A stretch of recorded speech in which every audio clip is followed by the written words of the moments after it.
Welcome to the Synergy podcast, the space where we redefine how we move, heal, and experience our bodies.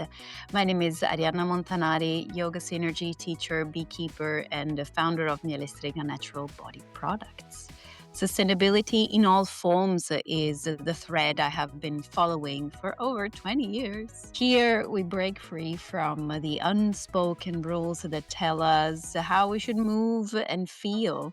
Here, we long for deep reconnection with nature, with ourselves through intuitive movement, self-care, and self-awareness. We explore what it truly means to work with the body instead of pushing against it, to understand it rather than criticize it. So whether you're a yogi, a seeker, or simply curious about stepping into a more liberated way of living, you're in the right place. So let's dive in. Today, I had this epiphany where two themes, two topics that have been on my mind in my notes for the past months simply merged into one beautiful episode that I will be now sharing with you. Today's episode is a solo, so it will be just me talking to you, and I really hope you enjoy what I'm about to share with you. Going into energy and resilience. I am going to talk about energy, not necessarily from just a hippie woohoo or spiritual point of view, maybe also, but what is energy? What is it really? Is it just something, some fluff that the spiritual world has found, or can we find some so important scientific anchoring in it? So, what is energy? Let's begin with a definition from Martin Picard, a researcher in mitochondrial biology, bioenergetics, and aging science. It's like super interesting work. So he defines, or actually his wife, as he put it, defines energy as the potential for change. Okay, the potential for change. So energy is what allows something in a system to shift, to move, to transform. And it can have many forms. It can be electromagnetic, it can be thermal, it can be kinetic, it can be potential. It flows, it converts, it never sits still for too long. It never really stagnates. And we know what happens when energy stagnates. It never feels light. According to the first law of thermodynamics, energy cannot be destroyed, only transformed. So, say motion becomes heat, food becomes motion, electricity becomes light. And perhaps the most beautiful transformation of all is energy from the sun reaching the earth. Plants capture it through their leaves, transforming sunlight into this chemical energy. With the plants, with the fruits, and inside our cells, in tiny structures called mitochondria, that solar energy is transformed again into life, into the currency of life, into the sparks that keeps us alive. Every movement we take and every thought we think, every emotion we feel, that is also energy. All of that powered by transformed sunlight. That's so incredibly fascinating. But we will go back to this in a little bit. This say sparkle that keeps us alive is not mystical, okay? It is actually biological. It is cellular. It is measurable.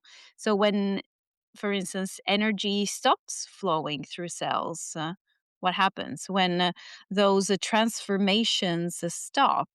Well, life stops. The switch turn off. We die. We do not experience life anymore, right? Our mind is not experiencing anymore. This is how we know that we are alive. Our mind is on and experiencing everything around us and within us. But here is something subtle and fascinating. We actually do not experience energy itself. What we perceive is the change. So, say we feel the temperature because the temperature shifts. We perceive sound because the air vibrates when first it was maybe silent. We notice emotions because it moves through us. We feel that we're going faster in the car because the car was going slower first. And as my coach, Casey Warwick, often says, emotion is energy in motion. So, what we experience are these variations: speed, brightness, pressure, even at a cellular level, differences in pH between the parts of the cell creates this electrical exchange. So, life depends on difference, on movement, on flow. And Dr. Picard names integrative thinking, which I thought was a very interesting subject. So, what is it? If energy is the potential for change, then integrative thinking is the ability to see how changes in one part of the system influence the whole. So much talk about this in all this world where we think that each system works on its own. Well, we need to go back to seeing the holistic picture. When we speak about feeling energized, about the sharing good energy and loving information, as my teacher Simon says, it is not just abstract poetry. This is physiology. So, at a cellular level, vitality depends on an efficient functioning exchange of oxygen in, carbon dioxide out, of nutrients delivered, of waste removed, of proteins synthesized, of signals transmitted, right? When these exchanges happen smoothly and with trust, the system thrives. And this is a little bit of the foundation of the synergy practice, which explores energy across multiple dimensions. It can be the physical, so it recognizes that mind and body are connected, one integrated field. It is the physiological, so acting as if we are connected, sharing good energy, so good blood flow, and loving information, so a rest and digest state, we're calm, and make it happen in the body. So feel pain free, move pain free. It is mental, so reducing unnecessary stress, a practice like meditation in movement. It is social, noticing how after practice it is easy to be kind, to smile at people around you, and financial. So reflecting on how you earn a living, how you interact with the world. So even this is an energy exchange. So energy is not just calories or ATP, it is attention, it is intention, it is participation. Dr. Picard suggests that when people feel connected to their purpose, brain energy metabolism changes. And so motivations increases, focus sharpens, and fatigue decreases. We're kind of optimizing energy exchange and transformation in our brain. And in Vedanta philosophy, there are two types of knowledge that I think it's worth mentioning today. The essential knowledge, such as who am I? Where am I going? What is my purpose? And the non essential knowledge, such as facts about the external world. And both matter, don't get me wrong, but only one determines how you direct your energy. And when you know your direction, your purpose, energy stops leaking in all directions and begins to move with coherence. So it's about this intentionality and directionality so that we can be sharp and not getting lost. We get more stable, we get stronger. Recently, I have been thinking, reflecting on resistance. Hmm. Like the sculptor of energy, like a container. So in yoga and in life, we often try to eliminate resistance. But mind that resistance is not the enemy. So we need to kind of recalibrate a little bit that mindset. Resistance is what shapes us. Friction that creates motion. Muscle grow because they meet load. Character develops because it meets challenge. And I'm not saying the no pain, no gain, you have to suffer to be strong or you have to suffer to be beautiful. This is not what I'm saying. I'm not saying that we want to eliminate resistance, but we want to improve our relationship with it, our reaction to it. And so, in the synergy practice, which includes elements from Qigong, we move through resistance consciously. We explore how much resistance is right just for you. And it can be on the mat during the practice, it is in life. Too little and you are bored, too much and you trip into stress and performance anxiety or thoughts saying that you're not good enough and you should train more, you're not good at that. So when intensity is higher, we practice softening rather than tensing up. We train both the body and the nervous system to stay steady and calm under higher thresholds of stimulation. So, not by pushing harder, but by regulating better, by relaxing the abdomen, softening up the shoulders, the jaw, moving the fingers, breathing into the abdomen. Those are those physiological signals that help us to avoid this bracing for the worst and instead, okay, let's go little by little. So it is about learning how to use our energy, which I shall remind you, it is finite. So it's not infinite, is the opposite, is finite.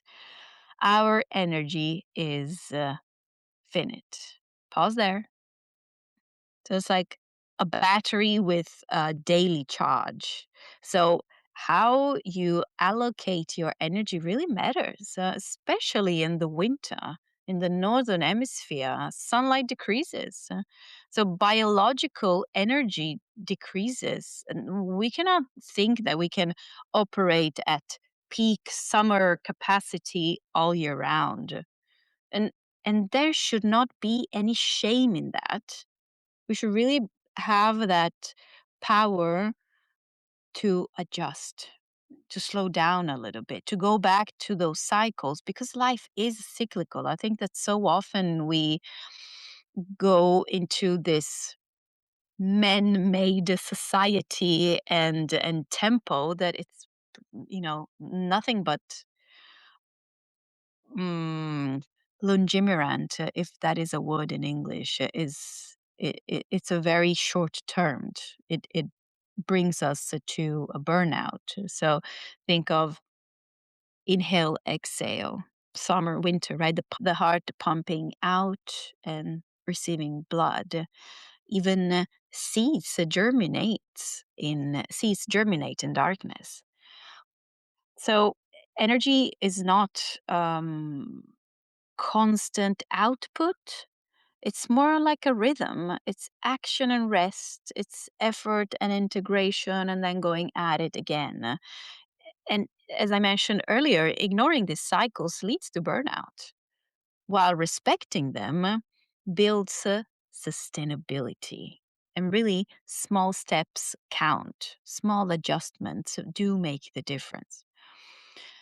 Which leads me to the thought I woke up with this morning, this message.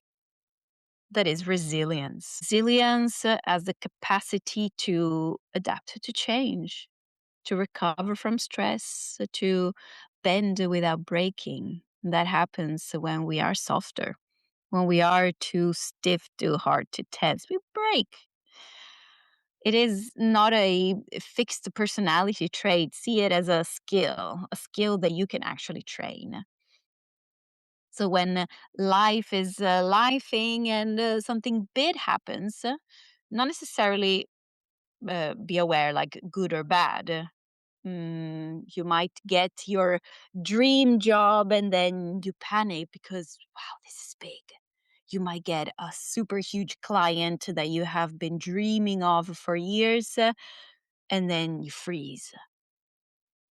Or maybe not. So, what is your response? Do you freeze? Do you panic? Do you go into super productivity to then collapse afterwards?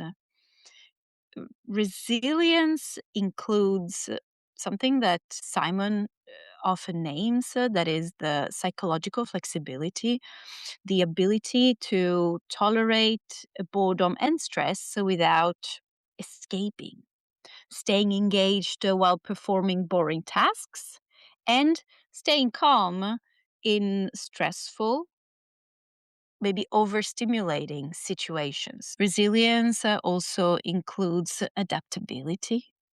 So, at what degree can you adjust to new circumstances, to challenges and changes without losing yourself? Recovery capacity. How quickly do you return to baseline after something happens? Mental strength. Do you know how to access those internal resources rather than relying on external help?